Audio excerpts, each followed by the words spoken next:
Groom dumps his bride at the altar for a model. 5 years later, she's the face of his company.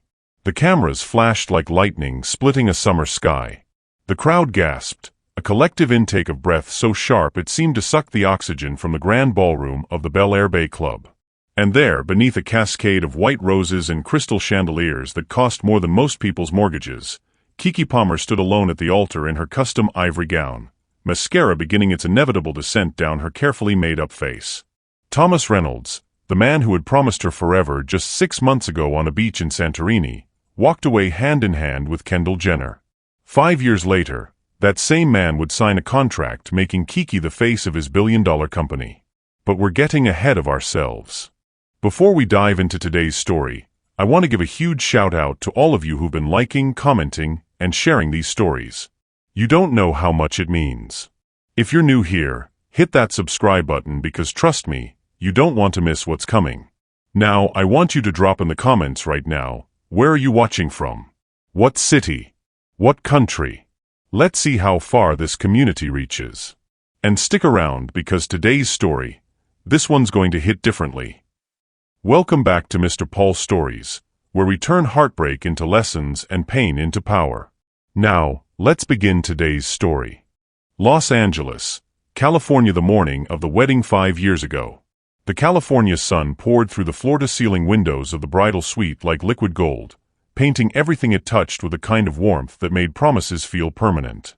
Keke Palmer sat before an ornate mirror, her reflection almost unrecognizable beneath layers of bridal perfection. Foundation that made her deep brown skin luminous, eyeshadow in shades of champagne and rose gold, lips painted a soft nude that somehow made her smile even brighter. She looked like a dream. She felt like she was living one. "Girl, if you cry right now, I swear I will personally beat you senseless," her best friend Malaysia warned, dabbing at her own eyes with a tissue despite the threat. "Do you know how long Dominique spent on that face?" Keke laughed, the sound bubbling up from somewhere deep and genuine. "I'm not crying. I can't believe this is happening." "Believe it, sis." Malaysia squeezed her shoulders, their eyes meeting in the mirror. "You deserve every bit of this happiness. Every single bit." The bridal suite hummed with controlled chaos, Keke's mother adjusting the cathedral-length veil for the 100th time, her younger sister coordinating with the wedding planner through frantic text messages, bridesmaids in dusty rose gowns floating between champagne flutes and phone cameras, documenting every moment for posterity. Outside, 300 guests settled into white chairs arranged in perfect rows beneath an architectural masterpiece of roses, orchids, and hanging crystal installations. The guest list read like a who's who of Los Angeles elite, tech entrepreneurs, fashion influencers, a handful of B-list celebrities, and everyone Thomas Reynolds needed to impress to cement his position in the upper echelons of LA society. Keke had been so proud when she saw the final list. She'd worked her way through Georgia State University, building her fashion design portfolio while waiting tables and taking on freelance sewing projects.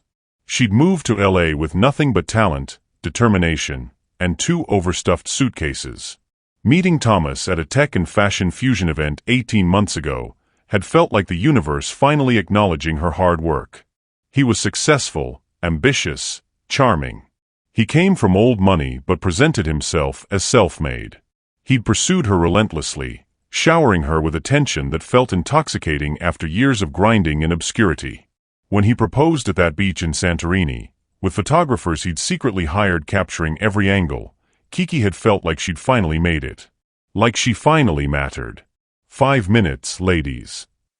The wedding planner's voice cut through the chatter, all business and efficiency. The groom's party is in position. We're right on schedule. Keke's mother appeared behind her, placing gentle hands on her shoulders. Their eyes met in the mirror, brown eyes so similar they could have been looking at reflections across time. "My baby," her mother whispered, and there was something in her voice. Something Keke couldn't quite name. "You know that no matter what happens, you are enough. Just as you are. You've always been enough." It was an odd thing to say before a wedding. Keke would remember it later, turning those words over and over in her mind like a talisman she'd failed to recognize. "I love you, Mama," she said, squeezing her mother's hand. "I love you more than you'll ever know." The processional music began, a string quartet playing a contemporary arrangement of Beyoncé's Love on Top that Kiki had specifically requested. It was perfect. Everything was perfect. The bridesmaids began their synchronized walk down the aisle, each step timed to perfection. Through the crack in the door, Kiki could see flashes of the ceremony space, the flowers, the guests turning in their seats, the arch where Thomas would be waiting. Where he had to be waiting. Her father appeared, distinguished in his tuxedo, eyes already glistening. "Ready, baby girl?" "More than ready, Daddy." He linked his arm through hers, and Kiki felt the weight of the moment settle over her like the veil trailing behind her. This was it. The beginning of her new life. The moment everything changed. She had no idea how right she was. The doors opened wide. The guests rose to their feet. The cameras, so many cameras, because Thomas had insisted on having their wedding professionally filmed, photographed, documented for the social media announcement that would come later, began to flash. And Keke Palmer, holding her father's arm, clutching a bouquet of white peonies and roses, took her first step toward the altar. Toward the man who would destroy her. Toward the humiliation that would reshape her entire existence. Toward the moment that would eventually make her unstoppable. But first, she had to break. Have you ever walked confidently toward something, completely unaware that your whole world was about to change? Sometimes our greatest transformations begin with our most devastating moments. To understand what Keke Palmer lost that day, you first need to understand who she was before Thomas Reynolds ever entered her life. Born Lauren Kachura Palmer in the sweet Auburn district of Atlanta, Georgia, Keke had been raised by a mother who cleaned houses and a father who drove trucks cross-country to keep their small family afloat. They'd given her something money couldn't buy, a foundation of love so solid that even when their neighborhood gentrified around them, even when opportunities seemed reserved for everyone except black girls from the South Side, Keke never doubted her worth. Her grandmother had taught her to sew on an ancient Singer machine that required more prayer than pressure to operate. By 13, Keke was redesigning thrift store finds into pieces that made her classmates beg to know where she shopped. By 16, she was selling custom pieces at local markets, saving every dollar for college. "You've got magic in those hands, baby," her grandmother had told her the summer before she passed. "Don't you ever let nobody convince you otherwise. Don't you ever make yourself smaller so somebody else can feel big." Keke had carried those words like scripture through 4 years at Georgia State, through countless all-nighters balancing design projects with shifts at the Cheesecake Factory, through the 100 small humiliations of being the scholarship kid in classes full of trust fund babies who treated fashion school like an expensive hobby. She'd graduated with honors and a burning hunger to prove herself. Los Angeles had been the obvious next move, the place where fashion met entertainment, where a talented designer could build something real. She'd arrived with her portfolio, her sewing machine, and enough audacity to cold email her way into a junior position at a mid-tier fashion house. The work was grueling. The pay was insulting. The credit for her designs consistently went to senior designers who barely acknowledged her existence. But Keke was patient. Strategic. She knew that doors didn't open for women who looked like her. She had to build her own doors, brick by brick. She'd met Thomas at an industry mixer called Tech Meets Textiles, one of those painfully trendy LA events where venture capitalists pretended to understand fashion and designers pretended to understand coding. Keke had almost skipped it. She'd been exhausted from a 14-hour day, her feet aching, her creative energy depleted. But Malaysia had insisted, physically dragging her to the rooftop venue in downtown LA. "You never know who you might meet," Malaysia had said, reapplying her lipstick in the Uber. "Besides, there's free top-shelf liquor, and you look absolutely devastating in that dress I made you wear." Thomas Reynolds had approached her at the bar. He was tall, 6'2", with a kind of casual confidence that came from never having to prove himself. Sandy blonde hair styled with just enough product to look effortless. Blue eyes that crinkled when he smiled. A navy suit that probably cost more than Keke's monthly rent.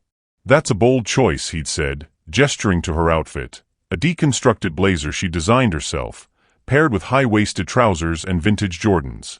"Most people play it safe at these things." "I'm not most people," Keke had replied, meeting his gaze directly.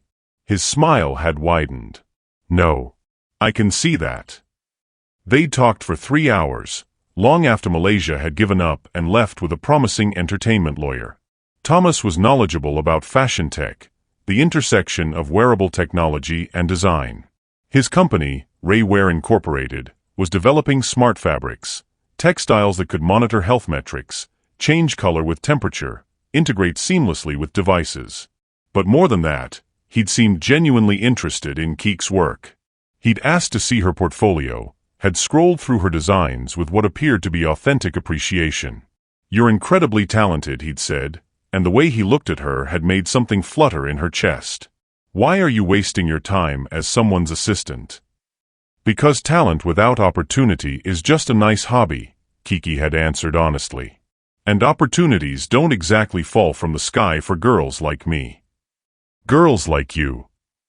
Brilliant, ambitious black women who refuse to compromise their vision. She'd said it without apology, watching to see how he'd react. Thomas had leaned closer, his voice dropping. "Then maybe you've been looking in the wrong places for opportunities." That had been the beginning. The courtship had been whirlwind and intoxicating. Thomas had pursued her with the same focused intensity he apparently applied to his business ventures. Expensive dinners at Nobu and Providence. Weekend trips to Napa and Big Sur. Introduction to his circle of successful, influential friends who treated Kiki like an exotic curiosity, fascinating, but slightly out of place. She'd ignored the microaggressions. The way Thomas's mother had asked if she came from a good family, with an emphasis that suggested she doubted it. The way his college friends would express surprise at how articulate she was. The way she was often the only black woman in spaces Thomas occupied. Because Thomas himself seemed different. He'd championed her work, introduced her to contacts, even invested in her first independent design collection. He'd told her she was brilliant, beautiful, destined for greatness. He'd made her feel seen in a way she'd craved her entire life. When he'd proposed on that beach in Santorini, with a photographer he'd hired, a ring that cost more than her car, and a speech about how she'd changed his life, Kiki had convinced herself that love could bridge any divide. That their different backgrounds didn't matter. That she'd finally found someone who valued her for exactly who she was. Malaysia had been less convinced. "I'm not saying he's a bad guy," her best friend had said carefully, weeks before the wedding, as they'd sorted through seating charts in Keek's apartment. "I'm just saying, does he actually love you, or does he love the idea of you? Like, does he see Kiki Palmer from Atlanta who fought for everything she has? Or does he see a cool, talented black girl who makes him look progressive to his bougie friends?" "That's not fair," Kiki had protested, but something in Malaysia's words had lodged like a splinter beneath her skin. "I love you," Malaysia had said, reaching across the table to squeeze her hand. "And I want you to be happy. I just also want you to be sure that he loves all of you, not just the parts that fit into his world." Kiki had dismissed the concern. She'd been so sure. So certain that what she and Thomas had was real. Standing at the end of that aisle now, her arm linked through her father's, watching 300 guests turn to admire her, Kiki felt that certainty settle over her like armor. This was her moment. Her validation. Her happily ever after. She couldn't see Thomas's face yet from this distance. The arch was too far, the lighting too bright. But she could see his silhouette, standing beneath the roses and crystal. Waiting for her. Or so she thought. The walk down the aisle felt both endless and too short. Each step measured to the music, Kiki registered details and fragmented flashes. Her aunt weeping openly in the third row, Thomas's business partner checking his phone, a bridesmaid adjusting her dress, the videographer circling to capture the perfect angle. The white rose petals scattered along the aisle released their perfume with each footfall, sweet and cloying. Her father's arm trembled slightly beneath her hand. "You okay, Daddy?" she whispered. "Just don't want to let you go," he murmured back, his voice thick. It should have been touching. Instead, something about it felt like a warning. They were halfway down the aisle when Kiki finally got a clear view of the altar. Thomas stood beneath the cascading flowers, and even from this distance, she could see something was wrong. His posture was rigid, his jaw clenched. He wasn't looking at her with adoration or anticipation. He was looking at her like a man facing an execution. His best man, Derek, leaned in to whisper something. Thomas shook his head sharply. The music swelled. Kiki kept walking, her smile feeling increasingly brittle on her face. Maybe he was just nervous. Men got nervous at weddings all the time. It didn't mean anything. It didn't mean anything. They reached the altar. Her father lifted her veil with shaking hands, kissed her forehead, and placed her hand in Thomas's. Thomas's palm was cold, clammy. He wouldn't meet her eyes. "Hey," Kiki whispered, trying to catch his gaze. "You okay?" The officiant, a friend of Thomas's family, some sort of non-denominational minister who'd flown in from Connecticut, cleared his throat and began. "Dearly beloved, we are gathered here today to witness the union of Thomas Alexander Reynolds and Lauren Katura Palmer."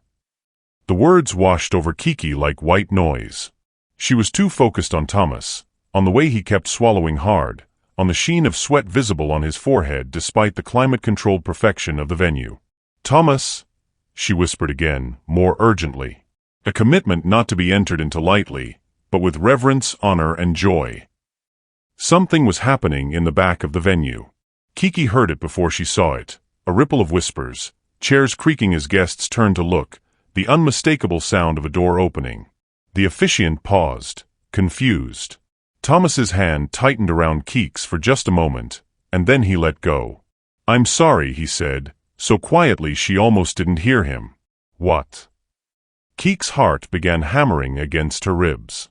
"Thomas, what?" He stepped back. Actually stepped back, putting physical distance between them at the altar. "I can't do this," Thomas said, louder now. Loud enough for the front rows to hear. Loud enough for his mother to gasp, for Derek to reach out and grab his arm. "Tom, man, don't," Derek started. Thomas shook him off. "I can't do this," he repeated, and now he finally looked at Kiki. His eyes were red-rimmed but dry. Guilty but resolved. "I'm sorry, Kiki. I thought I could, but I can't. I'm in love with someone else." The words hit like a physical blow. Kiki actually staggered, her bouquet dropping from suddenly nerveless fingers. White peonies scattered across the altar like casualties. "You're what?" Her voice came out strangled, disbelieving. The whispers in the crowd grew louder. Phones appeared. Of course they did, because this was LA, because half these people were influencers and socialites for whom documentation trumped discretion. "I'm sorry," Thomas said again, backing away further. "I never meant to hurt you. But I can't marry you when my heart belongs to someone else." "Who?" Kiki demanded, her voice cracking. "Who the hell are you?" She didn't finish the question. She didn't need to. Because at that moment, a woman appeared at the back of the aisle, and the crowd's whispers exploded into shocked exclamations. Kendall Jenner. She wore a silver slip dress that caught the light like liquid mercury, her dark hair falling in perfect waves, her face carefully composed into an expression of apologetic sympathy that didn't quite reach her eyes. Every camera in the venue swung toward her. Several guests literally stood up to get a better view. Kiki felt reality tilt sideways. This couldn't be happening. This was a nightmare. A hallucination. Some kind of elaborate, cruel prank. But Thomas was moving now, walking down the altar steps, walking past Kiki like she was invisible, walking toward Kendall Jenner while 300 guests watched in stunned, salivating silence. "Thomas." Keek's mother's voice rang out, sharp and furious. "Thomas Reynolds, you stop right there." He didn't stop. Kendall met him halfway up the aisle. She took his hand, the hand that had held Keek's just moments ago, and squeezed it. Cameras flashed like a meteor shower. "I'm sorry," Kendall said, projecting her voice to carry across the venue with the practiced ease of someone used to being recorded. "We never meant for this to happen. Love it can't be controlled." She said it looking directly at the cameras. Not at Kiki. Not at the woman standing abandoned at the altar in a dress that cost $12,000, in front of 300 witnesses, beneath flowers that had taken a team of florists 16 hours to arrange. Keek's knees buckled. Her father caught her, held her upright, his own face twisted in anguish and rage. "Get her out of here." Malaysia was suddenly there, fierce and protective, her dusty rose gown a blur of motion. Someone get her out of here right now. But Kiki couldn't move. She could only watch, paralyzed, as Thomas and Kendall Jenner walked hand in hand back down the aisle, past rows of guests who'd pulled out their phones, who were already uploading to Instagram and Twitter, who were witnessing and documenting the complete destruction of Keke Palmer's life in real time. The last thing she saw before Malaysia and her mother finally managed to pull her away was Kendall looking back over her shoulder. Their eyes met for just a second. And Kendall smiled. When have you had to stand strong in front of people while your world crumbled behind your eyes? Sometimes our most public humiliations become the fuel for our most private revolutions. The world erupted. Within 6 minutes of Kendall and Thomas walking out of the Bel Air Bay Club, the first videos hit Twitter. Within 20, TMZ had posted a full article with photo evidence. Within an hour, #Keke Palmer Wedding was trending globally. Keke knew none of this. She was in the bridal suite, her $12,000 dress crumpled around her like a beautiful corpse, her mother on one side and Malaysia on the other, both holding her as she sobbed so hard she thought her ribs might crack. "I've got her," Malaysia was saying into her phone, her voice tight with fury barely contained. "No, tell them to leave. I don't care if they paid for their plates, they need to go. Now."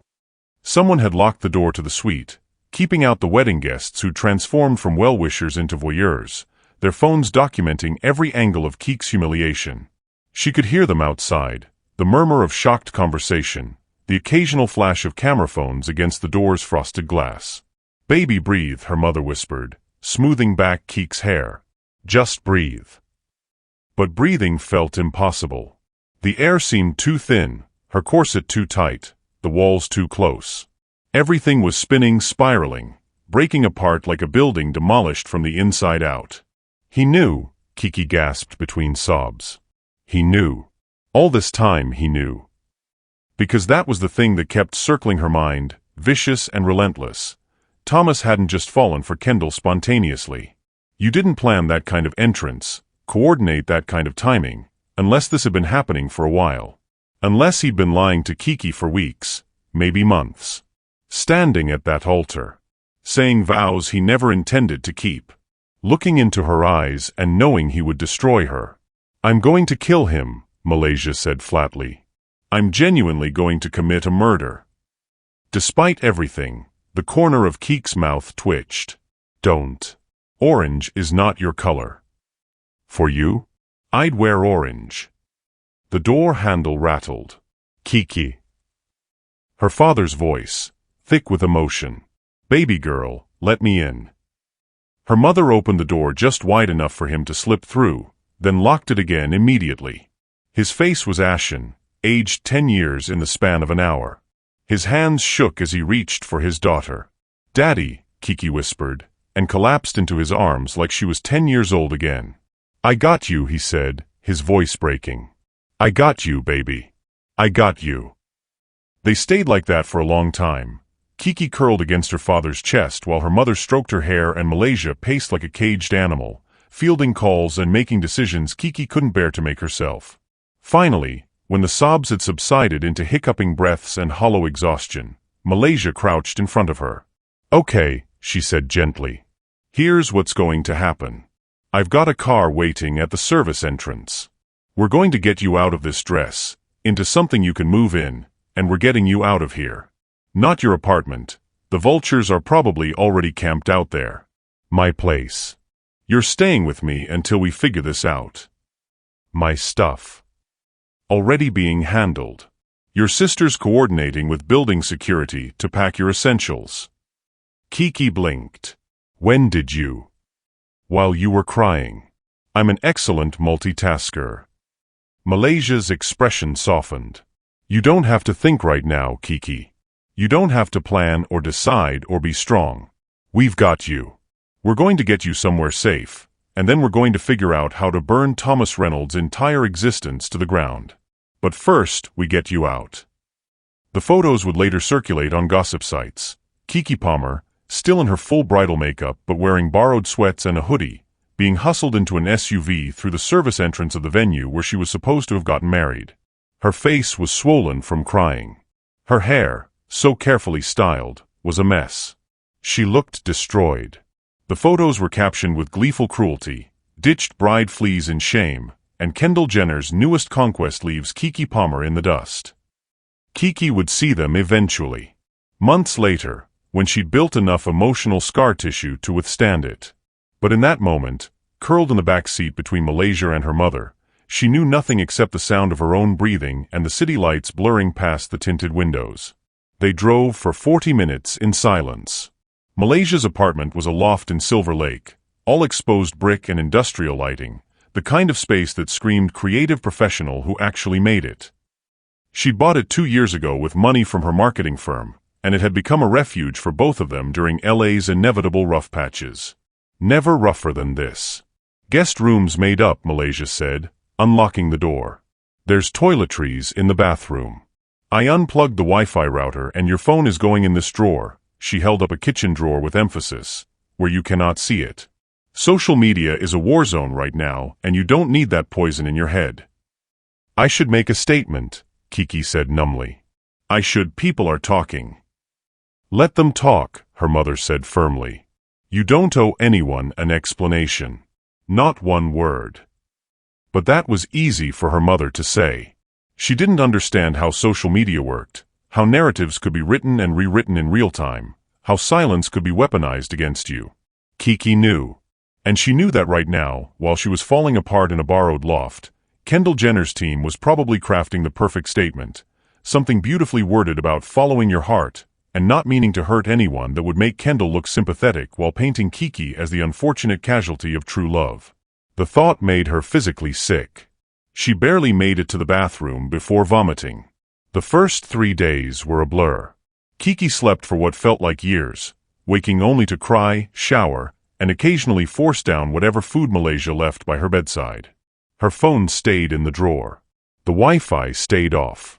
The curtains stayed drawn. On the 4th day, Malaysia came into the guest room with her laptop and a grim expression. Okay, she said, sitting on the edge of the bed. I know we said no social media, but there's something you need to see. Not because it'll make you feel better, it won't, but because you need to know what we're dealing with. Keke sat up slowly, her body aching like she'd been in a physical fight. How bad? On a scale of 1 to apocalyptic, we're at about a 7. Malaysia opened the laptop and angled it so Keke could see. The screen showed a professionally shot video, Kendall and Thomas sitting on a tastefully modern couch, soft lighting, their hands intertwined. The caption read, Kendall and Thomas, the truth about their love story. Keke's stomach turned, but she couldn't look away. In the video, Kendall looked directly into the camera with those carefully practiced doe eyes. I never wanted to hurt anyone, she said softly. But when you find something real, truly genuinely real, it's impossible to ignore. Thomas and I tried to fight it. We really did. But love doesn't follow a timeline or a plan. We know the circumstances were difficult, Thomas added, and he had the audacity to look ashamed, to let his voice crack with emotion. And I'll regret the pain I caused Keke for the rest of my life. She's an amazing woman who deserved better than what happened. But Kendall and I, what we have is something I've never experienced before. They looked at each other then, and Keke saw it, the same look Thomas used to give her. Adoring. Devoted.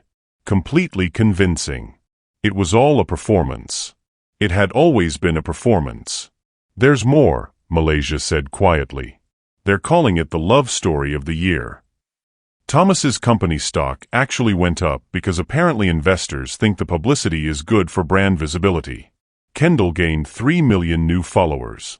And the narrative they're pushing is that you and Thomas weren't really in love, that you were more of a placeholder until he found his soulmate. Keke felt something shift inside her. The crushing grief that had paralyzed her for days began to crystallize into something else. Something harder. Something cold and sharp and unbreakable. Show me the rest, she said. Malaysia hesitated. Keke.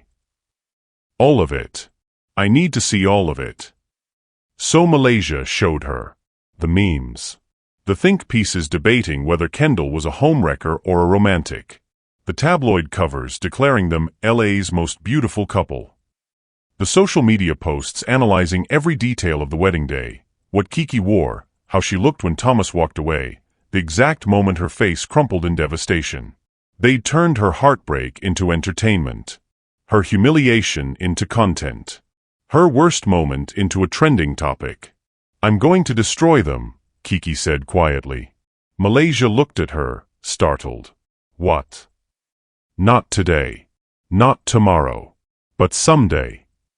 Keek's hands clenched into fists in the sheets. "They think I'm finished. They think I'm going to disappear and let them have their perfect love story. But they're wrong. Kiki. I'm going to rebuild myself. I'm going to become someone they can't ignore. And when I'm standing on top of everything they thought they took from me, when I'm successful and happy and powerful, they're going to realize exactly what they threw away." She looked at her best friend, and for the first time since the wedding, her eyes were dry. "Help me get up," she said. "I'm done crying." Have you ever had to choose between staying broken or rebuilding yourself into something stronger? Sometimes the most powerful thing we can do is refuse to stay down when the world expects us to. 3 years after the wedding that never was, Keke Palmer ceased to exist. At least, that's what the world believed. The woman who'd been humiliated at the altar, whose tearful face had been plastered across every gossip site and social media platform, had vanished completely. No interviews. No public statements. No Instagram posts or Twitter clapbacks. She'd simply disappeared. What the world didn't know was that Keke hadn't disappeared at all. She'd transformed. New York City, present day, 5 years after the wedding. The boardroom on the 42nd floor of the Rayware Incorporated headquarters building overlooked Manhattan like a glass throne suspended in the sky. Thomas Reynolds stood at the floor-to-ceiling windows, watching the city sprawl beneath him, trying to calm the anxiety twisting in his gut. His company was hemorrhaging money. Rayware Incorporated had been a darling of the tech fashion world for years. Smart fabrics, wearable technology, partnerships with major athletic brands. But in the last 18 months, their designs had grown stale. Competitors were outpacing them. Their last 3 product launches had been critical and commercial failures. The board wanted blood. Investors were getting nervous. And Thomas's marriage to Kendall, which had been a PR goldmine initially, was now a liability. The public had grown tired of their calculated perfection, their staged paparazzi shots, their obvious hunger for attention. Last quarter's numbers had been devastating. "Mr. Reynolds." His assistant's voice crackled through the intercom. "The creative team from Noir Atelier has arrived." Thomas turned from the window, straightening his tie. "Send them in." Noir Atelier Creative had been his marketing team's suggestion, a boutique firm that had exploded onto the scene 3 years ago with campaigns that felt raw, authentic, revolutionary. They specialized in telling stories about overlooked women, marginalized voices, the people who fashion typically ignored. Their pitch had been the only one that didn't feel like recycled corporate nonsense. But the creative director had refused to attend any preliminary meetings, sending only her associates. She was famously private. No photos, no interviews, no social media presence. Some people in the industry questioned whether she even existed or was just a manufactured mystique. Thomas had agreed to the mystery because he was desperate. The boardroom doors opened. 4 people entered, 3 he recognized from previous meetings, all sharply dressed young professionals carrying tablets and presentation materials. They moved efficiently to set up, nodding respectfully but not speaking. And then she walked in. Time seemed to stop. She wore a tailored white suit that fit like it had been painted onto her body. Sharp lines, perfect proportions, powerful without being aggressive. Her hair was different, shorter, styled in sleek braids pulled into a high bun. Diamond studs caught the light. Her makeup was minimal but flawless, highlighting features he'd once known intimately. Keke Palmer. Not the broken woman he'd left at the altar. Not the girl from Atlanta who'd been so desperate to fit into his world. Someone entirely new. Someone who looked at him like he was a stranger she was being paid to tolerate. Thomas felt the air leave his lungs. "Mr. Reynolds," she said, her voice smooth and professional as she extended her hand. "I'm Kay Lauron, Creative Director of Noir Atelier Creative. Thank you for this opportunity." Kay Lauron. her mother's maiden name. He stared at her extended hand like it might burn him. Behind him, he heard his CFO shifting uncomfortably, waiting for the meeting to begin. Thomas's voice came out strangled. He cleared his throat, forced himself to shake her hand. Her grip was firm, cool, completely impersonal. Ms. Laurent. I didn't realize the creative director was going to attend personally. For a project of this magnitude? Absolutely.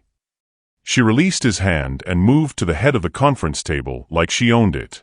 Like she owned the entire building. Shall we begin? Thomas looked around the room, suddenly aware that his entire executive team was watching this interaction. 12 people who had no idea they were witnessing a reunion between a man and the woman he destroyed 5 years ago. He had two choices: expose her identity and derail the meeting, or play along and figure out what the hell was happening. Yes, he managed. Please. Kiki K. Laurent nodded to one of her associates, who dimmed the lights. The presentation screen illuminated with a single word in stark white letters. Unbroken. Your company is dying, Kiki said bluntly, and several executives gasped at her audacity. Not because your technology is inferior. Not because you lack resources. But because you've lost your story. You've become what everyone expects. Safe, predictable, forgettable. She clicked to the next slide, images of Ray Ware's recent campaigns. Generic models in generic poses wearing clothes that looked like everything else on the market. You're selling to everyone, which means you're connecting with no one, she continued. What Ray Ware needs isn't a new product line or a celebrity endorsement. What you need is a soul. Another click. The screen filled with images, real women of all sizes, colors, backgrounds. Each photo captured a moment of raw authenticity, a woman laughing with her whole body, another staring defiantly at the camera with scars visible on her arms, a mother holding her child while wearing business attire with spit up on her shoulder. The Unbroken campaign is about women who society tried to break, Kiki said, her eyes sweeping the room but never quite landing on Thomas. Women who were told they were too much or not enough. Women who were publicly humiliated, privately destroyed, systematically overlooked. Women who decided that other people's cruelty wouldn't define them. Thomas felt sick. She clicked again. The screen showed a campaign mock-up, a woman in Ray Ware's smart fabric technology, but styled in a way that felt revolutionary. Raw. Real. We're proposing a 12-month integrated campaign across all platforms, one of Keek's associates explained, taking over the technical presentation. Print, digital, experiential installations in major cities. But the centerpiece is a short film series featuring real stories from real women. And the face of the campaign? Thomas's marketing director asked, leaning forward with obvious interest. Kiki smiled, a sharp, beautiful thing that didn't reach her eyes. Me, she said simply. The room exploded with whispers. Even Thomas's most stoic board members looked shocked. You. Thomas's CFO sounded skeptical. With all due respect, Ms. Laurent, you have no public profile. No social media presence. The general public doesn't know who you are. They will, Kiki said with quiet certainty. By the end of this campaign, my face will be on billboards from New York to Tokyo. Your technology, my vision, our shared story about transformation and resilience. Ray Ware doesn't need a celebrity. It needs authenticity. It needs someone who embodies the very concept of being unbreakable. She finally looked directly at Thomas. It needs someone who knows exactly what it means to be publicly destroyed, and to rise from the ashes anyway. The silence that followed was suffocating. Thomas's marketing director broke it first. This is incredible. The narrative potential alone. It's brilliant, his CFO agreed, already calculating the potential ROI. Risky but brilliant. Around the table, heads were nodding. Excited chatter filled the room as executives began discussing logistics, budgets, timelines. Thomas couldn't speak. He was watching Kiki, watching K. Laurent, command the room with the kind of confidence he'd once told her she needed to develop. Watching her sell a campaign about rising from humiliation to the very company run by the man who'd humiliated her. It was masterful. It was terrifying. It was revenge disguised as a business proposal. Mr. Reynolds. His marketing director turned to him expectantly. What do you think? Thomas looked at Kiki. Really looked at her for the first time since she'd walked in. Searching for any sign of the woman he'd left at that altar. The woman who'd loved him so completely, who'd believed in their future, who'd been so desperate for his approval. She was gone. In her place stood someone who didn't need his approval. Who didn't need anything from him except his signature on a contract. It's perfect, he heard himself say. Let's do it. Keek's smile widened fractionally, not with warmth, but with satisfaction. Excellent, she said, and nodded to her assistant, who produced a thick contract from a leather portfolio. Then let's make history.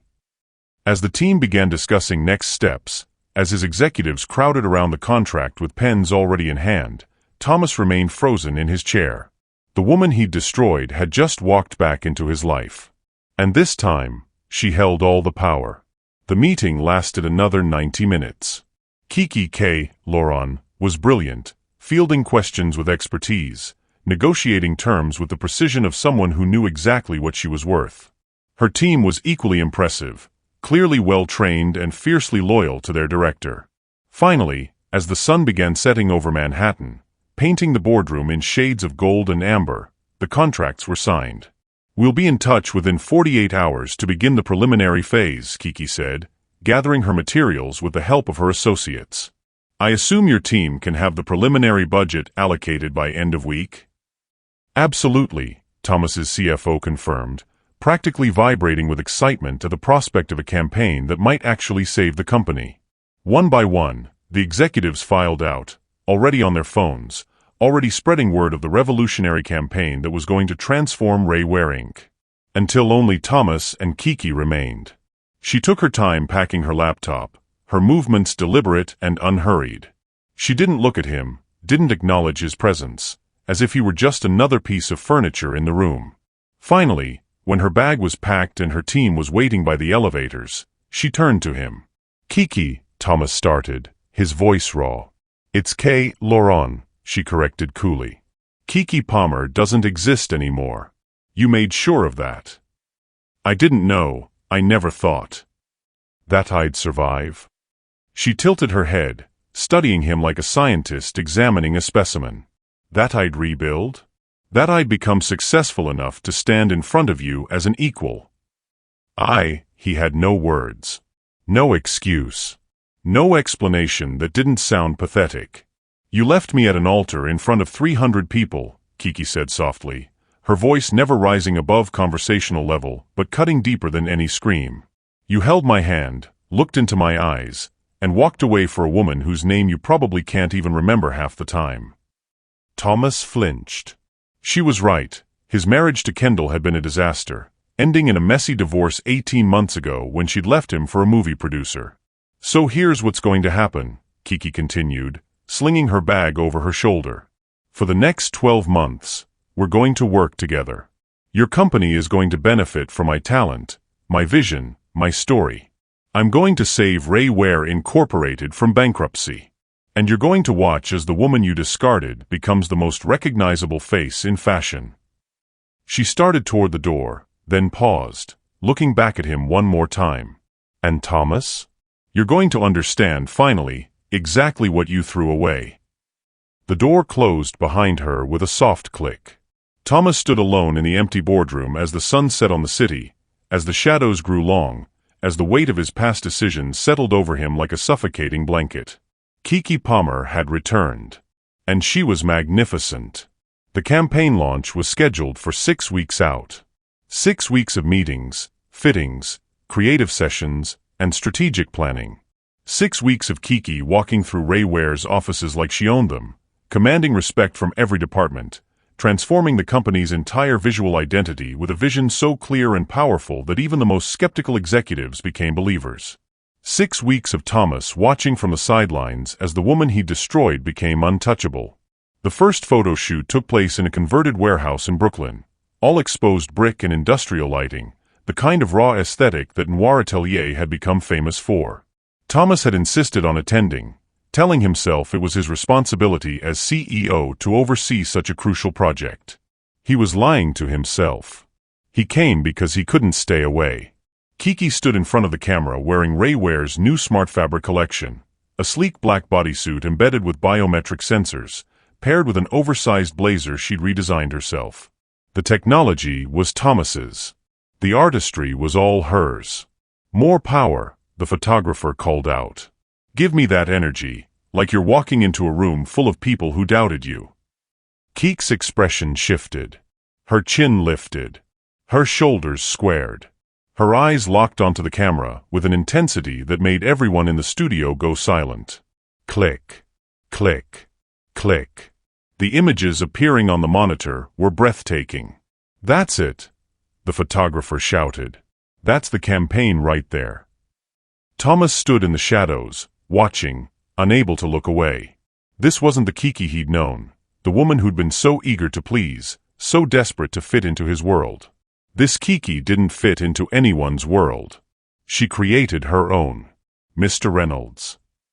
Thomas turned to find Derek, his former best man, now his VP of operations, standing beside him with 2 cups of coffee. "You look like you've seen a ghost," Derek said quietly. "Maybe I have."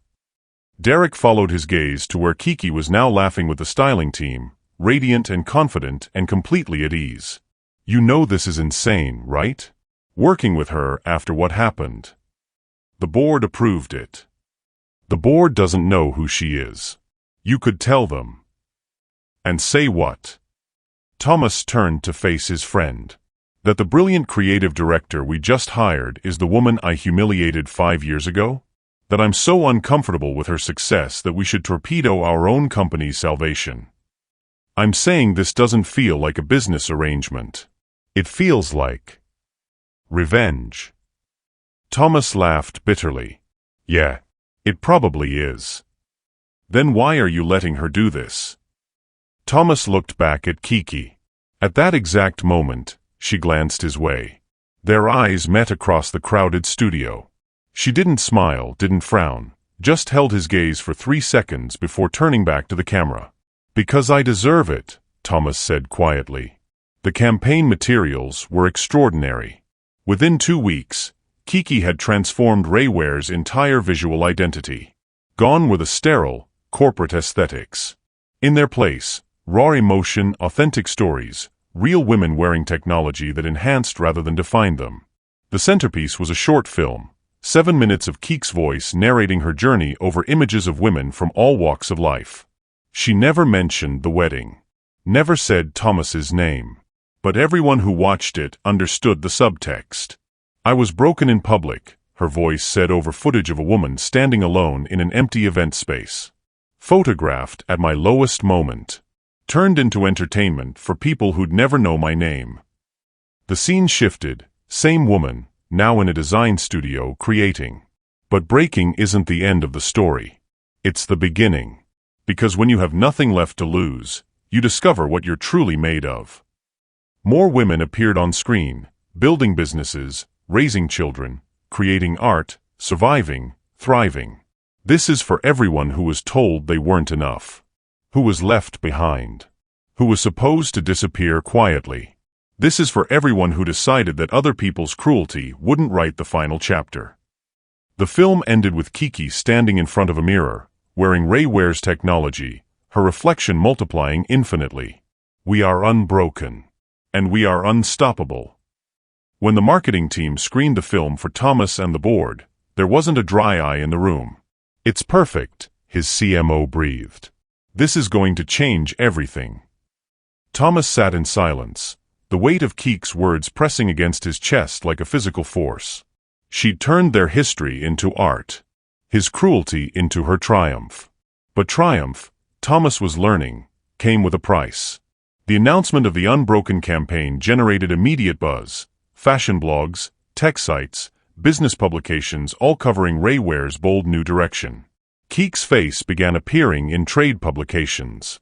Interview requests flooded in. And then, inevitably, someone made the connection. It was a gossip blogger who'd covered the original wedding scandal 5 years ago. She'd been digging through old photos, trying to identify the mysterious K. Lauren when she'd found them, images of Keke Palmer at industry events from years ago, before she disappeared. The article went live on a Tuesday morning. Unbroken indeed, Rayware's new face is the woman CEO Thomas Reynolds left at the altar. Within hours, it had gone viral. Social media exploded. The original wedding photos resurfaced. Keke in her white gown, mascara streaming down her face, Thomas walking away with Kendall Jenner. Side by side with the new campaign images, Keke powerful, successful, stunning. The narrative was irresistible. "We need to get ahead of this," Thomas's PR director said urgently, bursting into his office with her phone already buzzing with media requests. "The story is everywhere. TMZ, page 6, even legitimate news outlets are picking it up." "What do you suggest?" Thomas asked, though he already knew the answer would be insufficient. "We release a joint statement. Position this as a redemption story, two people who've grown, matured, found a way to work together professionally despite their past." "Have you asked K. Lauren if she wants to make a joint statement?" The PR director hesitated. "I thought you could." "I'm not asking her to do anything," Thomas said firmly. "This is her story to tell however she wants." "But the optics." "I don't care about the optics. For once in my life, I'm not going to try to control the narrative." By that evening, Keke had released her own statement, not through Rayware's PR team, but through Noir Atelier's verified social media accounts. It was a single paragraph.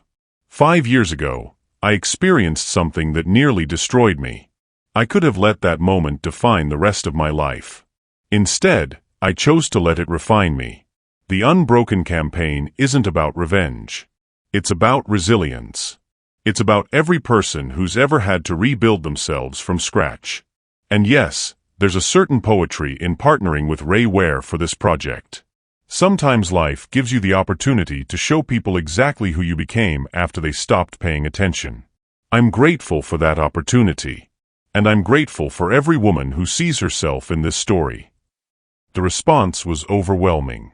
Women from around the world began sharing their own stories, breakups, betrayals, humiliations they'd survived. #Unbroken began trending globally. Major celebrities reposted Keke's statement. Oprah's production company reached out about a potential interview.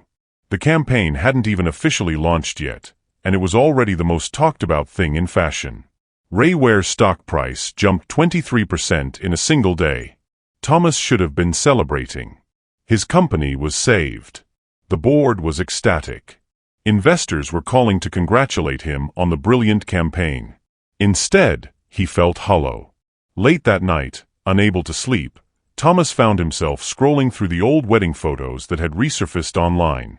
There he was, younger, stupider, so certain that what he felt for Kendall Jenner was worth destroying another human being for. He barely recognized that man. The relationship with Kendall had been a disaster from the start. The chemistry that had felt so electric and forbidden quickly revealed itself as purely physical attraction amplified by the thrill of doing something wrong. Within 6 months, they were fighting constantly. Within a year, she was cheating. The divorce had been ugly, expensive, and covered by every tabloid that had once celebrated their epic love story. Thomas had lost his reputation, his credibility, and eventually his marriage. But Keke had lost something much more profound: her ability to trust, to be vulnerable, to believe that love could be real. And she'd somehow turned that loss into empire. His phone buzzed. An email from Derek. Subject: "You need to see this." Thomas clicked the link. It led to Kendall Jenner's Instagram, a post from 20 minutes ago. The image showed Kendall in a bikini on some tropical beach, cocktail in hand. The caption was calculating in its apparent casualness. "Living my best life. Congrats to @Thomas Reynolds and @Noir Atelier on the campaign buzz. No hard feelings. Some things just aren't meant to be. Kissmark #moving on #good vibes." Thomas felt rage ignite in his chest. Even now, even after everything, Kendall couldn't resist inserting herself into the narrative. Couldn't let Keke have her moment without reminding the world that she, Kendall Jenner, had once been the prize Thomas chose.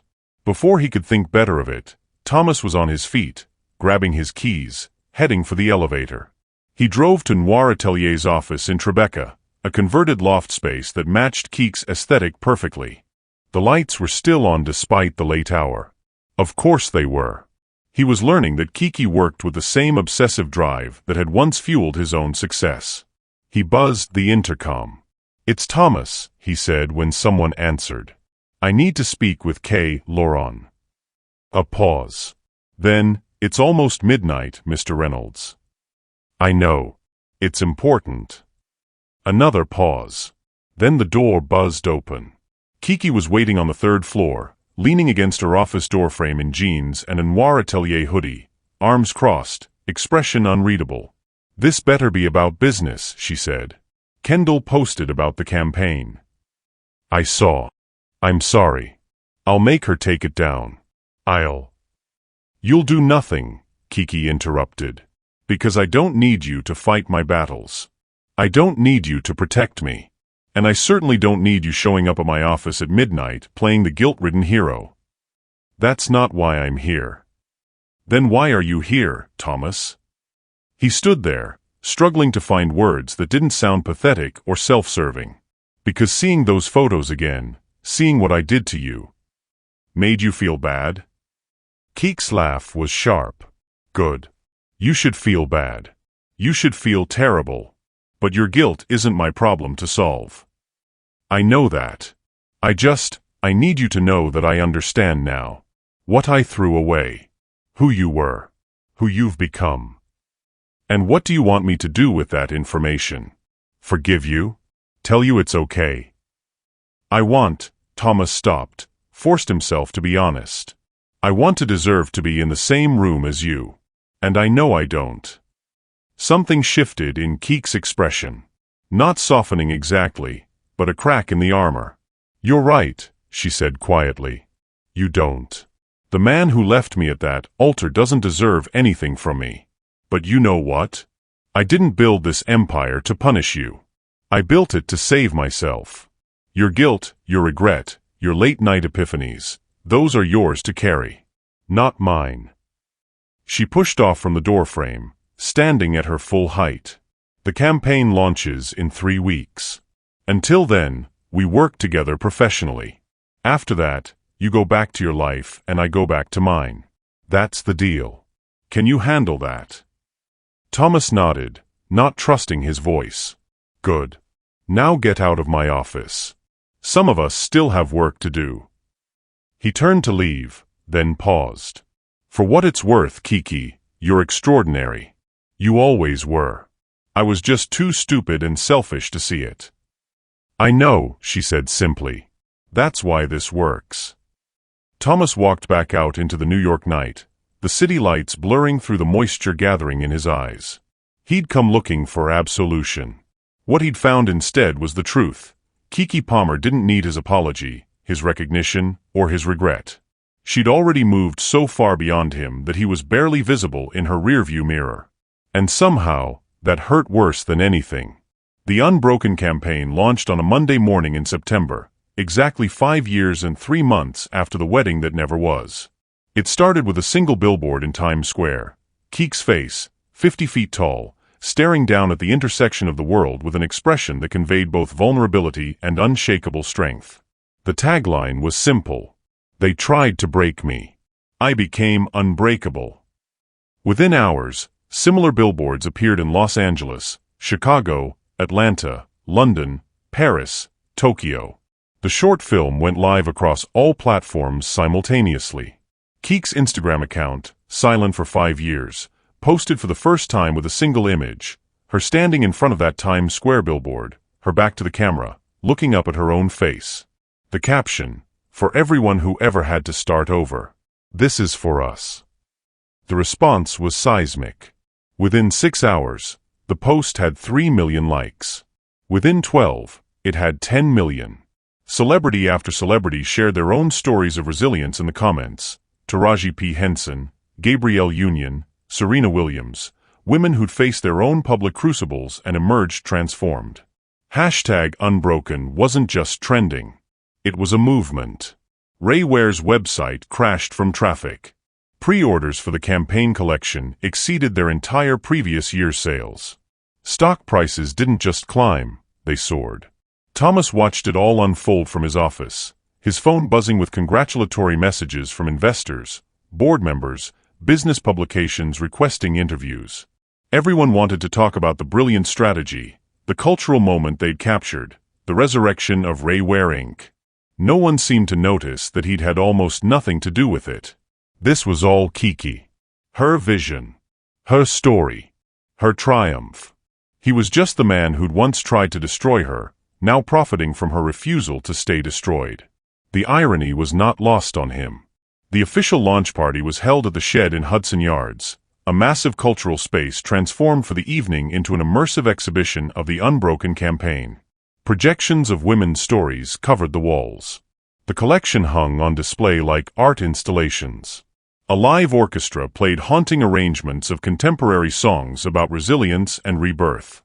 It was stunning. Thomas arrived early, watching as Keek's team made final adjustments, as caterers arranged champagne flutes, as photographers tested their equipment. The guest list was a who's who of fashion, technology, entertainment, and business, the kind of influential crowd that could make or break a brand's cultural relevance. And they were all coming to celebrate Kiki. Nervous.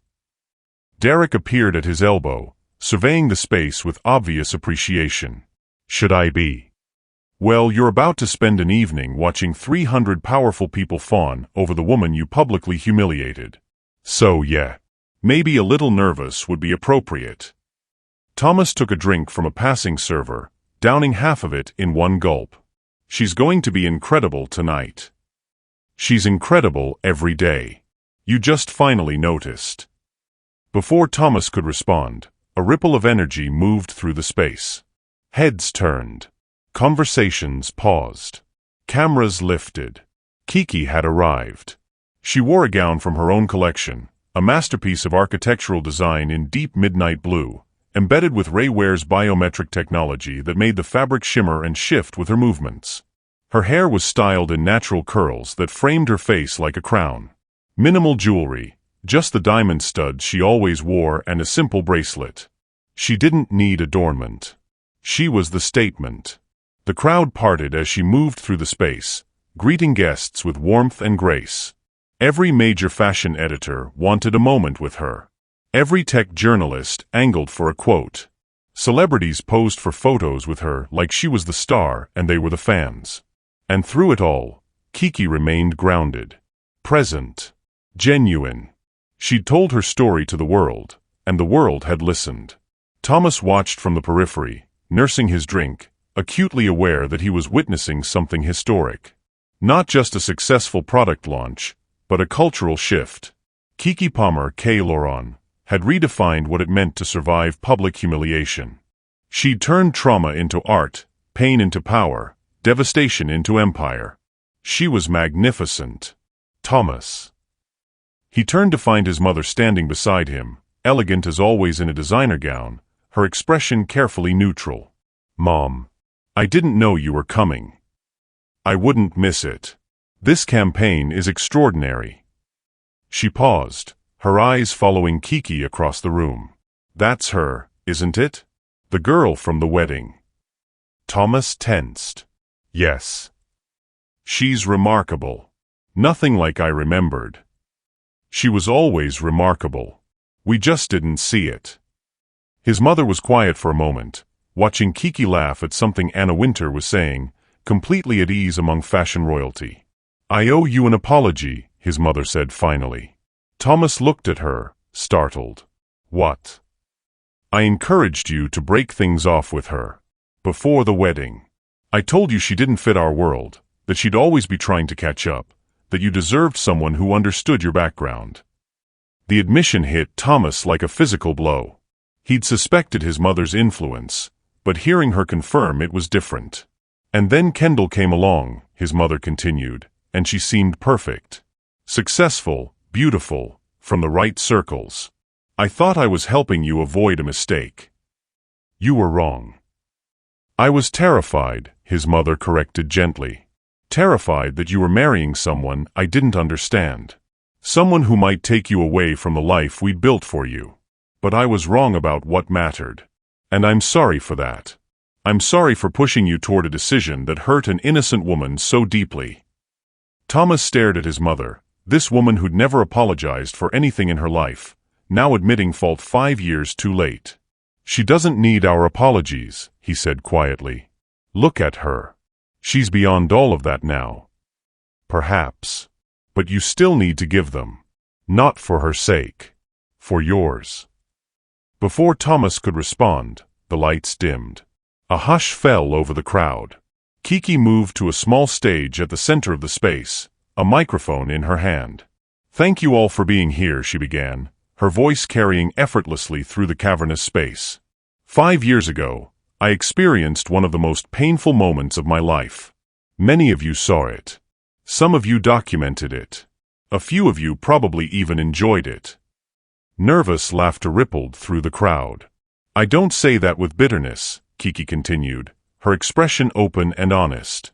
"I say it because it's true. We live in a culture that loves to watch people fall. That turns humiliation into entertainment. That measures success by how many followers witness your worst moments." She paused, her eyes sweeping the room. "But here's what I learned. The same platforms that can destroy you can also rebuild you. The same audience that watches you fall can lift you back up. And the same story that breaks your heart can become the foundation of your purpose." The crowd was completely silent now, hanging on every word. "This campaign isn't about me," Kiki said. "It's about every person who's ever felt discarded. Every woman who's been told she wasn't enough. Every human being who had to wake up the day after their world ended and decide whether to stay broken or start building." Her voice strengthened, filling the space with quiet power. "We chose to build. We chose to survive. We chose to transform our pain into something beautiful and meaningful and unstoppable. This campaign is for us. The unbroken." The applause was thunderous. Thomas found himself clapping along with everyone else, his throat tight with emotion he had no right to feel. As the crowd surged forward to congratulate Kiki, as the party shifted into celebration mode, Thomas remained where he was, watching, understanding, finally, the full magnitude of what he'd lost. Not just a woman, not just a relationship, but the chance to stand beside someone truly extraordinary. To be the person who lifted her up instead of the one who tore her down. To share in this triumph instead of observing it from the shadows of his own guilt. "You should talk to her." Thomas turned to find Malaysia standing beside him, stunning in a red gown, her expression no longer openly hostile but still guarded. "I don't think that's a good idea," Thomas said. "Probably not. But you're going to anyway, because you can't help yourself." Malaysia studied him with the kind of assessment that made him feel transparent. "Just, if you're going to say something, make it count. Don't waste her time with more apologies or explanations. She's heard enough of those." "Then what should I say?" Malaysia smiled slightly. "If you have to ask, you've already lost." She walked away, leaving Thomas alone with his thoughts and his regrets and the sound of Keek's laughter floating across the crowded room. The party continued for hours. Thomas made the rounds, shaking hands, accepting congratulations on behalf of Ray Ware, playing the role of successful CEO even as he felt increasingly like a fraud. Every conversation circled back to Kiki, her brilliance, her vision, her incredible story. He agreed with every word. Finally, near midnight, as the crowd began to thin, Thomas found Kiki alone on a terrace overlooking the Hudson River. She'd kicked off her heels and was standing barefoot, the city lights reflecting in the water below. "You should be inside," Thomas said quietly, announcing his presence. "Everyone wants to talk to you." "I needed a minute." Kiki didn't turn around. Turns out being celebrated is almost as exhausting as being destroyed. Thomas moved to stand beside her, careful to maintain distance. "Your speech was incredible." "Thank you." They stood in silence for a moment, the sound of the party muffled behind them, the river flowing dark and infinite below. "I've been thinking," Thomas started, then stopped, unsure how to continue. "Dangerous pastime," Kiki said, a hint of amusement in her voice. "About the wedding." About everything that happened after. About who I was then versus who I am now. And what profound conclusions did you reach? That I was a coward. Thomas forced himself to be honest. I convinced myself I was being brave, following my heart, choosing passion over safety. But really, I was just running away from the hard work of building something real. You were real, Kiki. Our relationship was real. And I threw it away for something that looked exciting from the outside but had no substance. Kiki finally turned to face him, her expression unreadable in the dim light. Do you want me to say it's okay? She asked. That I forgive you? That we can be friends now? No. Thomas struggled to find the words. I want you to know that watching you build this empire, seeing what you've become, has been the most humbling experience of my life. You didn't just survive what I did to you. You turned it into something that's changing people's lives. That takes a strength I never had. You're right, Kiki said simply. It does. No false modesty. No deflection. Just the truth. I don't expect forgiveness, Thomas continued. I don't deserve it. But I need you to know that if I could go back. Stop. Kiki held up a hand. I don't need to hear about what you'd change. The past is done. What I need to know is whether you've learned anything. Whether you're capable of being better. I'm trying. Try harder. Kiki's voice was gentle but firm. Not for me. For the next woman who loves you. For your employees. For yourself. Be the man you should have been, even if it's too late for us. She picked up her shoes, preparing to go back inside. For what it's worth, Thomas said, if I'd understood then what I know now, I would have spent my life trying to deserve you. Kiki paused in the doorway, looking back at him one last time. I know, she said. That's the tragedy, isn't it?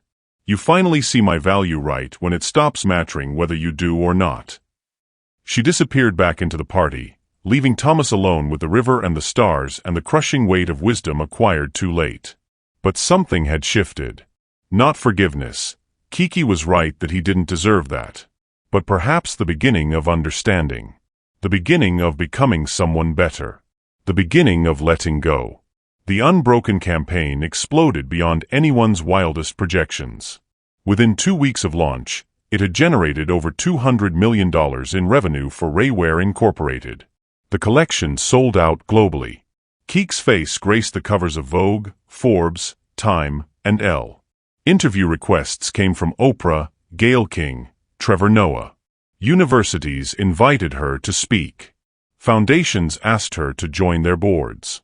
Noir Atelier opened offices in London, Paris, and Tokyo to handle the flood of new business. And through it all, Kiki remained gracious, grounded, and utterly focused on the work. She spoke about resilience, about women supporting women, about transforming pain into purpose. She never once publicly mentioned Thomas's name or the specifics of what happened at that altar. She didn't need to. Everyone knew the story. But she'd reclaimed it so completely that the narrative was no longer about the man who'd abandoned her. It was about the woman she'd become despite him. Thomas, for his part, tried to fade into the background. He gave interviews about Rayware's technology and business strategy, deflecting questions about Kiki by redirecting to her genius and vision. He knew his role now, the supporting player in someone else's triumph. It should have felt humiliating. Instead, it felt like penance. 6 weeks after the launch, Thomas received an unexpected email. From Kendall Jenner subject, "We need to talk." He stared at the subject line for a full minute before opening it. Thomas, I know we haven't spoken since the divorce. I know you probably never want to hear from me again. But I'm watching what's happening with Kiki Palmer, and I need you to understand something. I'm not sorry for loving you. I'm not sorry we were together. But I am sorry for how it happened. For encouraging you to do it publicly. For making it a spectacle. That was my fault. You wanted to cancel the wedding quietly, to talk to her privately. I pushed you to make a statement, to do it at the altar, to own our truth in front of everyone. I thought it would be romantic. Powerful. A declaration that love conquers all. I was wrong. It was cruel. And I've never apologized to her for that. I know an apology from me means nothing at this point. But I wanted you to know that I understand now what we did. What I convinced you to do. And I'm sorry. K. Thomas read the email 3 times, trying to process this unexpected confession. He'd spent 5 years believing the altar humiliation was entirely his decision. His cruelty. His betrayal. But Kendall was right. He'd initially wanted to call off the wedding beforehand, to sit down with Kiki privately and end things with whatever dignity he could salvage.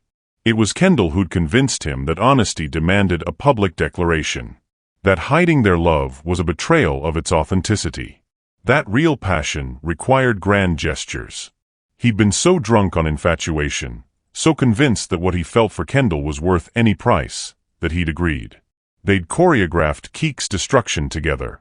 Thomas closed his laptop, feeling sick. Kendall's apology didn't absolve him. He'd still made the choice, still walked away, still prioritized his own desires over Keek's humanity. But it added another layer of understanding to that terrible day. He'd been a coward, yes. But he'd also been manipulated by someone who treated love like a performance and other people like props. The realization didn't change anything. But it clarified something. The next morning, Thomas made a decision. He requested a meeting with Ray Ware's board of directors. No agenda, no advance warning, just an urgent request that they convene immediately. They gathered in the main conference room at 2 p.m., 12 powerful executives who'd watched the company's fortunes reverse entirely thanks to the unbroken campaign. "Thank you for coming on short notice," Thomas began, standing at the head of the table where he'd sat countless times before. "I have an announcement to make." His CFO leaned forward, concerned. "Thomas, if this is about the expansion plans." "It's not." Thomas took a breath, steadying himself. "Effective immediately, I'm stepping down as CEO of Ray Ware Incorporated." The room erupted in shocked protests. "You can't be serious. The company's never been stronger." "Thomas, think about what you're saying." He held up a hand, waiting for silence. "I'm completely serious. And I've already drafted the succession plan." He nodded to his assistant, who distributed folders to each board member. "I'm recommending that K. Lauren Kiki Palmer be offered the position of Chief Creative Officer with full executive authority over product development, marketing, and brand strategy." "That's not the same as CEO," his CFO pointed out. "No. For CEO, I'm recommending Marcus Chin." Thomas gestured to Ray Ware's current COO, a brilliant strategist who'd been with the company since its founding. "Marcus has the operational expertise to run day-to-day business. Kiki has the creative vision that saved this company. Together, they'll take Ray Ware further than I ever could." "And what will you do?" his mother asked quietly. She was on the board as a major shareholder, her expression unreadable. "I'll remain on the board as a voting member. I'll retain my equity stake. But I'm done pretending I'm the genius behind this company's success." Thomas met each board member's eyes in turn. "The unbroken campaign proved what I've known for weeks. Ray Ware doesn't need me. It needs people who understand that business at its best is about more than profit.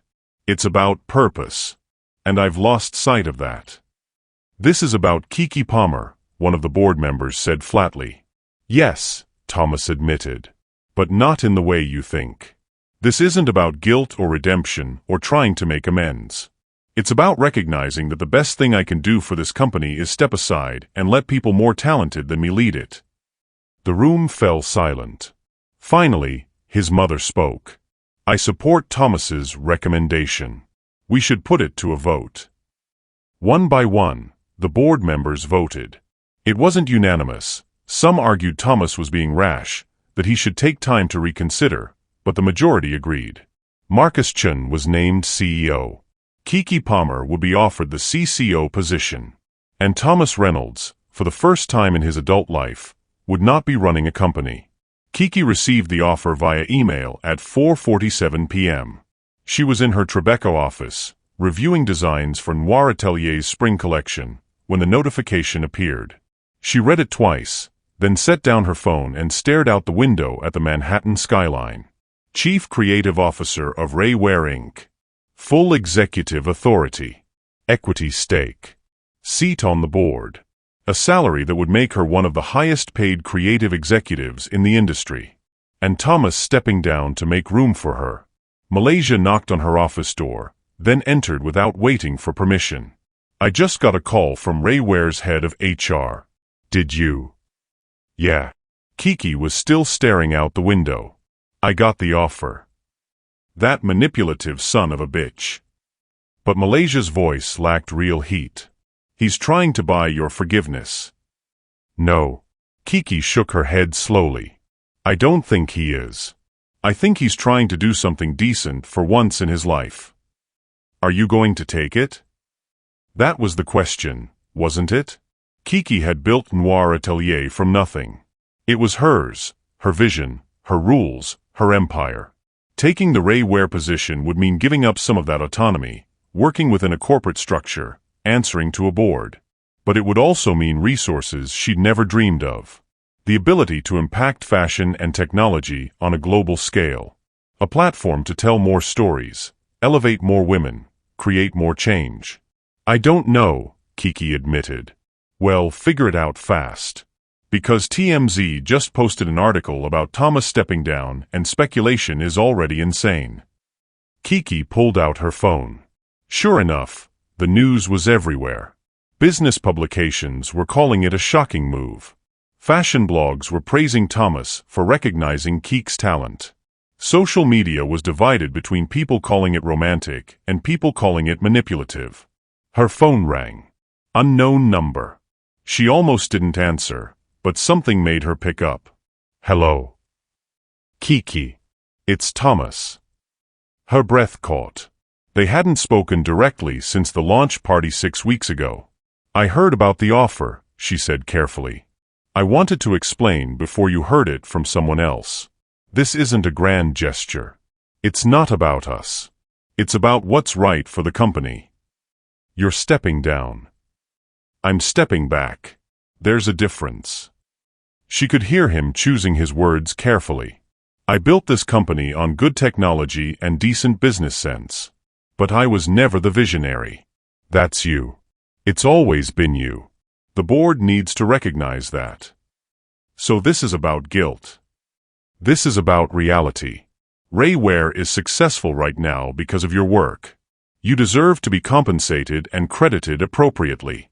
That's it. Kiki was quiet for a moment, processing. What if I say no? She asked. What if I want to keep Noir Atelier independent? Then you say no. The offer stands either way. I've already stepped down.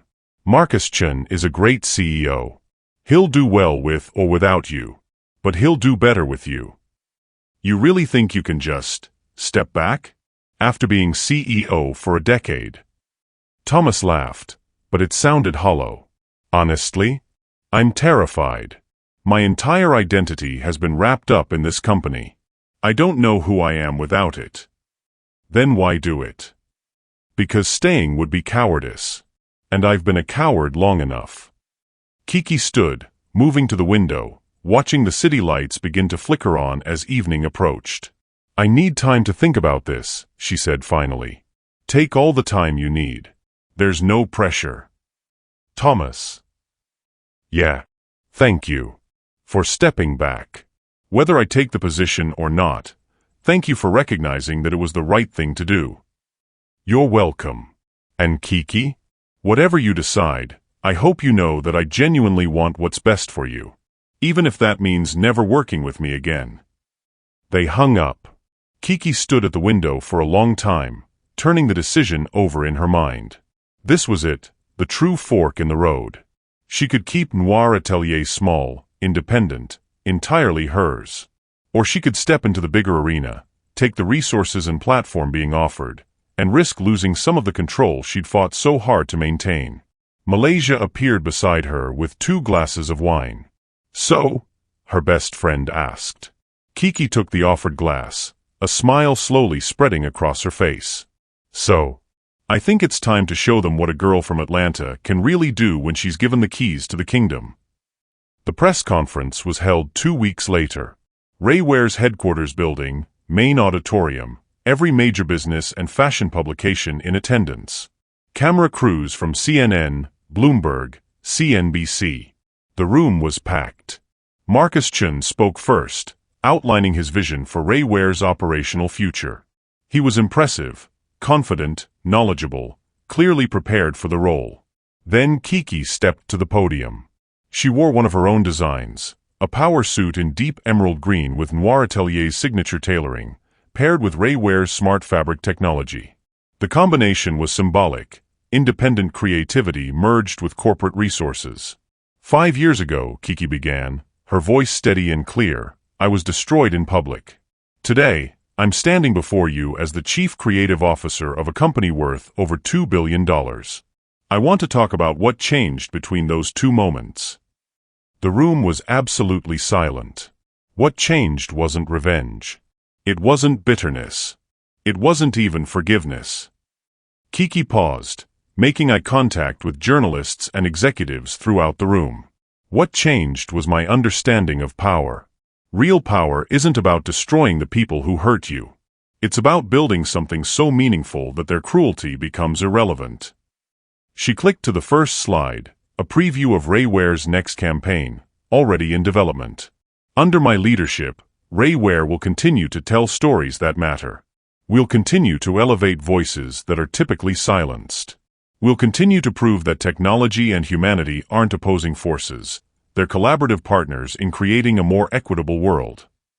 More slides, designs, concepts, partnerships with organizations supporting women in STEM, collaborations with historically marginalized communities. This isn't about one woman's comeback story, Kiki continued. This is about systemic change. About using resources and platforms to lift others up the way I was lifted. About proving that success doesn't require crushing other people, it requires elevating them. The applause started before she finished, building to a standing ovation. As cameras flashed and reporters shouted questions, Kiki caught sight of Thomas in the back of the room. He wasn't applauding, he was just watching, a slight smile on his face, looking at her the way he should have looked at her 5 years ago. With respect. With admiration. With the understanding that he was witnessing something extraordinary. Their eyes met across the crowded room. Kiki nodded once. Not forgiveness, not reconciliation, but acknowledgement. He'd finally done something right. And she had finally, completely, undeniably won. Not by destroying him, but by becoming so powerful that his destruction was no longer necessary. When have you realized that the best revenge isn't hurting those who hurt you, but becoming so successful they become irrelevant to your story?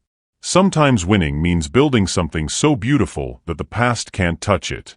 1 year later, the Georgia State University auditorium was packed with students, faculty, and local press. Kiki stood backstage, smoothing down the simple black dress she'd chosen for the occasion, one of her earliest designs from the Noir Atelier collection, before the world knew her name. Coming back to Atlanta always felt like returning to herself. 5 minutes, Ms. Palmer, a student volunteer said nervously, clutching a clipboard like a lifeline. Thank you, sweetheart. Kiki smiled warmly, and the girl visibly relaxed. Through the curtain gap, she could see the crowd, students who looked like she once did, young and hungry and dreaming of impossible things. Her parents sat in the third row, her father in the same suit he'd worn to her almost wedding, her mother dabbing at her eyes before the speech had even begun. Malaysia stood at the side of the stage, grinning and giving her a thumbs up. This was where it had all started. Where a girl from Sweet Auburn had learned to sew, to design, to believe she could build something beautiful from nothing. Ladies and gentlemen, the university president's voice boomed through the sound system. It is my profound honor to introduce our keynote speaker for this year's commencement ceremony. She is a Georgia State alumna, a revolutionary fashion designer, the chief creative officer of Rayware Incorporated, and the founder of Noir Atelier, a brand that has transformed not just fashion, but our cultural conversation about resilience, identity, and power. Please welcome Kiki Palmer. The applause was thunderous. Kiki walked onto the stage, the lights bright and warm, the energy of 1,000 hopeful faces washing over her like a baptism. Thank you, she said, waiting for the noise to settle. Thank you, President Martinez. Thank you to the faculty, the staff, and especially to the graduating class of 2024. Congratulations. You made it. More applause. She waited, letting the moment breathe. I'm going to tell you something nobody told me when I graduated from this university, Kiki continued. Success doesn't look like what you think it does. And failure doesn't mean what you've been taught to believe. She paused, gathering her thoughts. When I left this campus, I had a portfolio full of designs, a head full of dreams, and a desperate need to prove I belonged in spaces that had never been designed for someone like me. I thought success meant getting the right job, impressing the right people, making the right connections. I thought it meant being chosen. The auditorium was completely silent now, every student leaning forward. And for a while, I achieved that version of success. I got the job. I impressed people. I even got chosen by a man who seemed like everything I was supposed to want, successful, connected, from a world I'd spent my whole life trying to access. Keek's voice remained steady, but she could feel the emotion underneath. And then, in front of 300 people and countless cameras, that man walked away from me at our wedding altar. For a woman more famous, more beautiful, more everything than I thought I could ever be. Gasps rippled through the graduating students. Even though most of them knew the story, hearing her tell it directly was different. That moment broke me, Kiki said simply. Completely, utterly broke me. For months, I couldn't function. Couldn't design. Couldn't imagine a future where I was anything other than the girl who got dumped at the altar by a white man for Kendall Jenner. She let that sit for a moment. But here's what I learned in that darkness. Being broken open is not the same as being destroyed. When everything you thought defined you gets stripped away, the relationship, the validation, the image of who you're supposed to be, what's left is the truth of who you actually are. Keek's voice strengthened. I was a designer. A creative. A woman with vision and talent and a story that mattered. Those things existed before Thomas Reynolds, and they existed after him. The only difference was that I'd been looking for permission to be great. And when he took away his approval, I thought I'd lost everything. She smiled then, radiant and genuine. But you can't lose what was always yours. You can only forget it for a while. The students began to applaud, but Kiki held up a hand. I'm telling you this not because I think you'll all face public humiliation, though some of you might, because the internet is brutal and life is unpredictable. I'm telling you this because every single one of you will face a moment when you have to choose between staying broken or starting to build. She looked out at the sea of faces, seeing herself reflected in every one of them. Maybe it'll be a breakup. Maybe it'll be a job that doesn't work out. Maybe it'll be a dream that dies, a door that closes, a person who leaves. But at some point, you will stand in the wreckage of something you thought would last forever, and you will have to decide, do I let this define me, or do I let it refine me? Keek's grandmother's words, all those years ago, echoing across time. Choose refinement, she said firmly. Choose to build. Choose to believe that your worth isn't determined by who stays or who goes, who chooses you or who walks away. Your worth is inherent. Your power is yours. Your story belongs to you, and you get to decide how it ends. The applause started then and didn't stop. Students rose to their feet, professors joined them, her parents were openly crying, and Malaysia was recording everything on her phone with tears streaming down her face. Kiki stood there, drinking it in, understanding finally what success actually meant. Not revenge. Not even recognition. But the ability to stand in front of the people coming up behind you and say, I survived. You will too. And here's how. After the ceremony, Kiki stood on the steps of the auditorium, taking photos with graduates, signing programs, answering questions about internships and career advice. She stayed until the last student had spoken to her, until the sun was setting over the campus where she'd once walked with so much hope and so much hunger. You ready? Malaysia asked, appearing with Keek's bag and a bottle of water. Almost.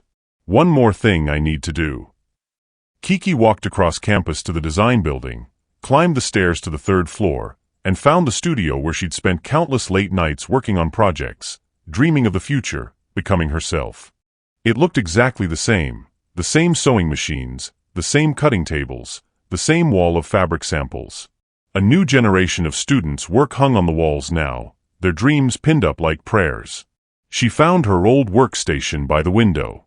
Someone had carved initials into the desk since she'd left. The chair was different. But the view was the same, the Atlanta skyline, the city lights beginning to flicker on, the world sprawling out full of possibility. Kiki pulled out her phone and opened her notes app. She'd been drafting this message for weeks, unsure if she'd ever send it. Now felt like the right time. To Thomas Reynolds. Thomas. I'm writing this from Georgia State, where I just gave the commencement speech. Looking out at all those students who are exactly where I was a decade ago, I realized something. I need to thank you. Not for leaving me. Not for the humiliation or the pain or the years I spent rebuilding myself from nothing. But for being the catalyst that forced me to discover who I was when no one was watching. When no one was validating me. When I had nothing left except my own hands and my own vision. You didn't mean to give me that gift. You were just being selfish and cruel. But the result was the same. I found my power. I'm not writing this because I forgive you. That's not really the point anymore. I'm writing this because I want you to know that I'm genuinely happy now. Not happy in spite of what happened. Just happy. Building things that matter with people who value me. Living a life that feels authentic and purposeful and mine. I hope you find that too. I hope you learn to build instead of destroy. I hope you become the person you should have been. But mostly, I hope you understand that you're no longer part of my story. You're just the chapter that taught me I didn't need anyone's permission to be extraordinary. Thank you for that lesson, even if you didn't mean to teach it. Be well, Kiki. She read it over 3 times, then hit send before she could overthink it. The response came faster than she expected. Just 2 lines. Thank you for this. You deserved better then. You deserve everything now. I'm proud of who you've become. Kiki smiled, then deleted the thread. She didn't need his pride. But it was nice that he'd finally figured out what she was worth. 6 months later, Paris Fashion Week. Kiki stood backstage at the Grand Palais, watching models line up for the Noir Atelier X Raywear collaborative show. It was the most anticipated event of Fashion Week, a fusion of her independent brand with corporate resources, the perfect synthesis of artistry and technology.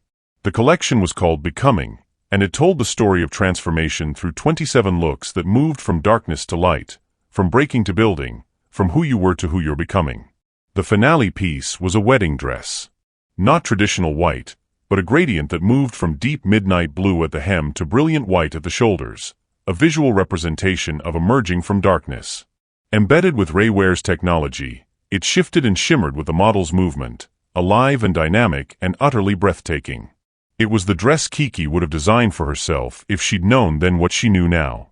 2 minutes, the stage manager called. Kiki took a deep breath, feeling Malaysia squeeze her hand. You good?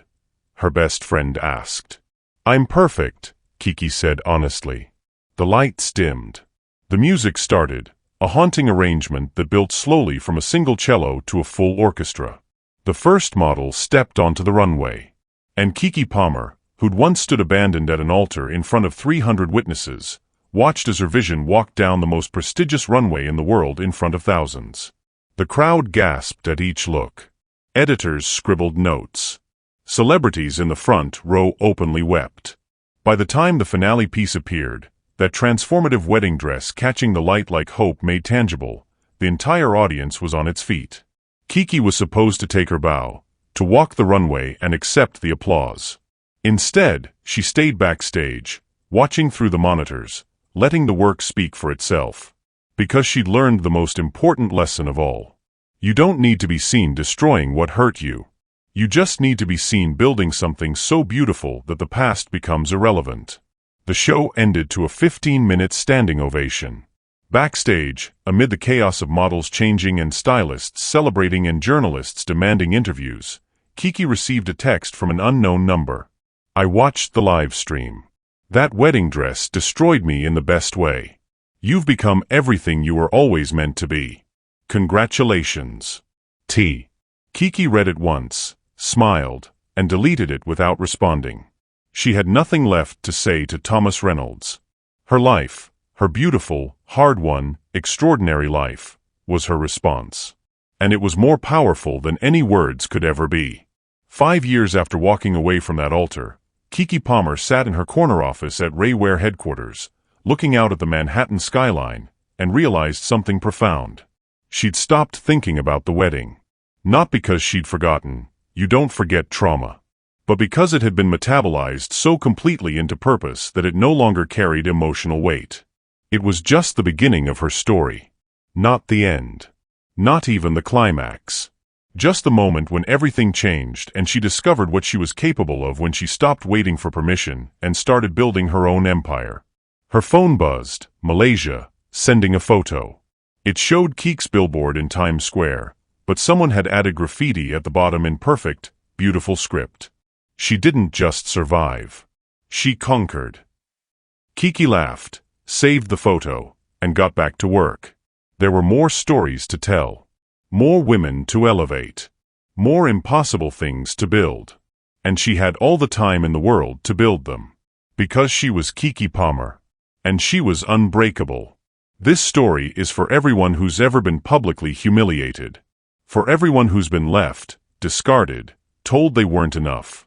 For everyone who had to rebuild themselves from scratch when the world was watching and waiting for them to fail. Your pain is not your destiny. Your breaking is not your ending. And the people who underestimated you don't get to write your final chapter. You do. So write it beautifully. Write it powerfully. Write it in a way that makes the past irrelevant and the future inevitable. You are unbroken. And you are unstoppable. What's the moment that broke you that ended up making you? Share your story in the comments. Your transformation might be exactly what someone else needs to hear today.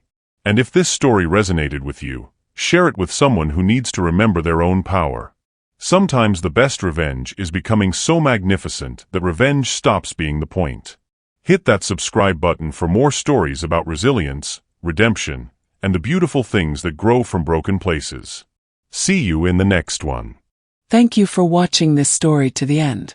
If you love this story, you will surely enjoy the next one. It's crazier and more intriguing than you can ever imagine.